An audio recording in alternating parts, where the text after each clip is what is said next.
Okay, let me give you a few thoughts on Fords. Personally, I'm not a Ford man or a General Motors man or a Dodge man. I'm not. I don't have allegiance like that.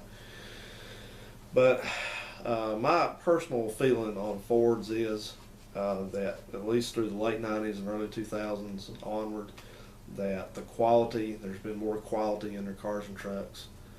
Um, I think their materials used are just a little bit better than General Motors. Uh,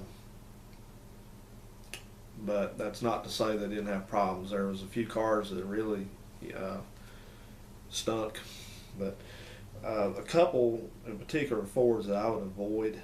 I would avoid um, the '97 through '02 Escorts and the early Ford Focus with the 2.0 liter. I think it's called a CVPI uh, engine. It's not the uh, Duratec 2.0 or whatever they called it after that. It's not that one. The twin cam. This is the old single cam engine because they have a bad problem. It's shown to have a bad problem with dropping valve seats.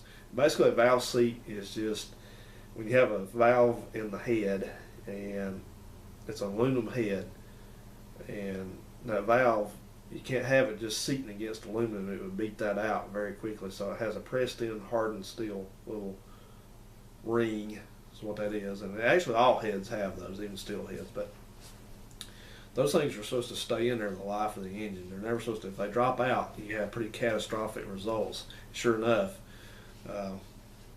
when those things drop a valve seat, those little four-cylinder engines, it's over. It's bad news. So I would not recommend ever buying any of those cars that have those engines in them.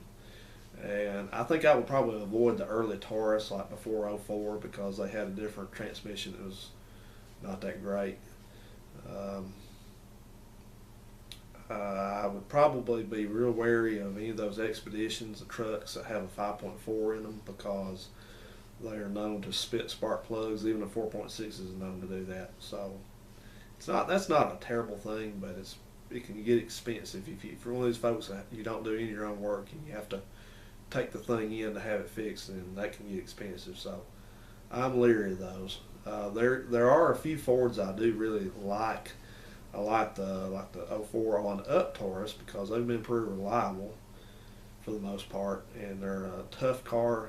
They ride good. They're simple to fix for the most part. And I say for the most part. I know there can be stuff that's expensive and tough to deal with on any car, but we ran those in my company for years, and they're actually pretty tough cars. So, and a Crown Vic and a Mercury Marquis I think are great cars. So I think you do well with any of those, and you can get them pretty cheap. Fact of the matter is, I saw just recently, I think it's a 2006 Mercury Grand Marquis with 140,000 miles on it. It looked like a nice car, like $3,900 from a dealer, from a new car dealer. So, there's deals to be had on those things, and I wouldn't hesitate a minute to buy one of those.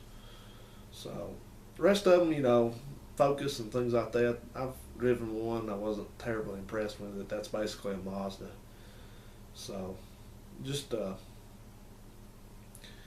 be kind of careful with it. One thing I just thought of, you want to avoid the older 3.8 liter V6s like you find in the mid '90s, because they're a head gasket blower real bad. So I wouldn't recommend those. But otherwise, I think Ford's a pretty safe bet if you can find a car that's been taken care of. Pretty safe bet. So, All right.